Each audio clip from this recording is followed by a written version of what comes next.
नादिया, ये कैसे कपड़े धोए हैं तुमने मेरे? तुम्हें कुछ आता भी है या नहीं? माँ जी, क्या खराबी इन कपड़ों में? चलिए मैं दोबारा धो देती हूँ।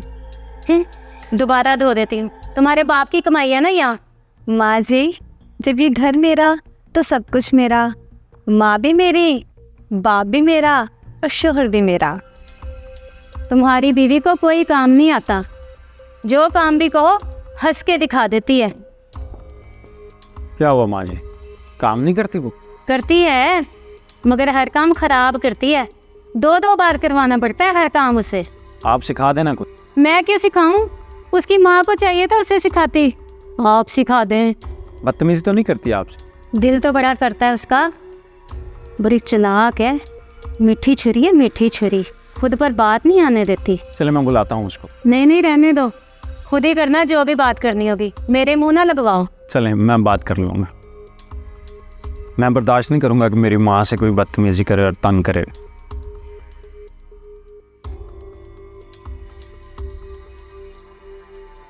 अम्मी तुमसे नाराज़ हैं, क्या करती हो दिन भर?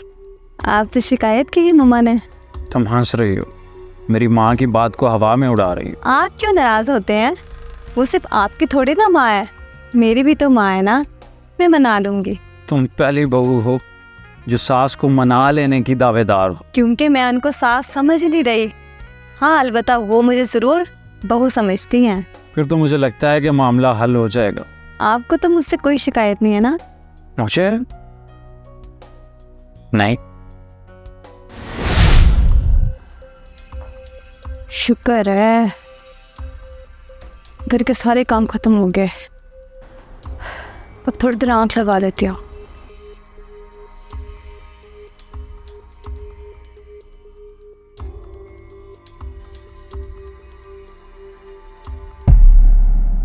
इसकी खबर लेती हूँ मैं। नादिया, नादिया, क्या हुआ माँ जी? घर के सारे काम वैसे ही पड़े हैं। नवाब की बच्ची, तुम यहाँ पे सोई हुई हो। माँ जी, मैंने सारे काम कर लिए हैं, फिर ही आके लेटी हूँ। कुछ रह गया तो आप बता दें मुझे। बर्तन तो धोए नहीं मुकम्मल, निकम्मी।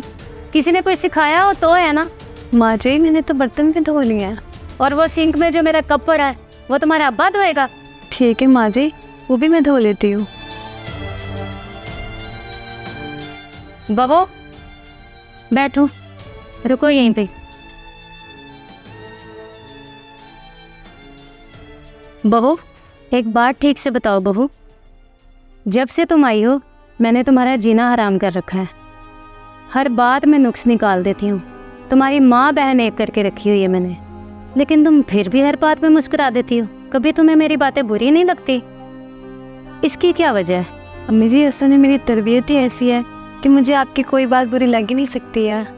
मैं समझी नहीं बहू।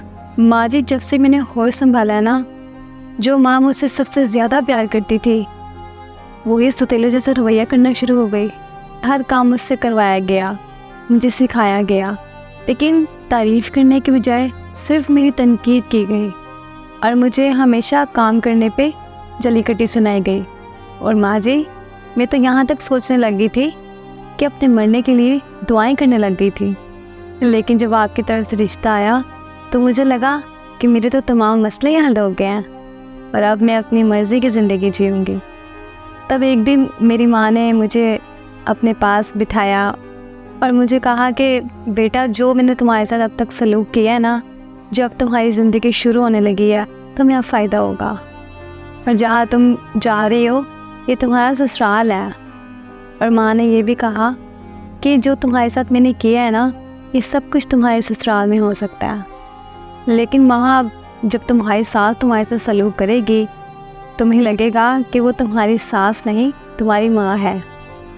यही समझना कि वो तुम्हारी अपनी माँ कह रही है और तुम्हें फिर बुरा भी नहीं लगेगा। आप कुछ भी कहें ना, मुझे ऐसा लगता है कि मेरी माँ ही है और आप कुछ भी कह सकती हैं क्योंकि आप मेरी माँ हैं। तुम्हारी माँ ने जो कमाल किया है ना, काश वो सारी माएँ करें। बहू, आज से ये घर तुम्हारा है, जो चाहे करो, जैसे चाहे मर्जी रहो, और मैं भी तुम्हारी सास नहीं बल्कि माँ ही हूँ। इधर आओ, मेरे गले लगो, मेरी बेटी हो तुम।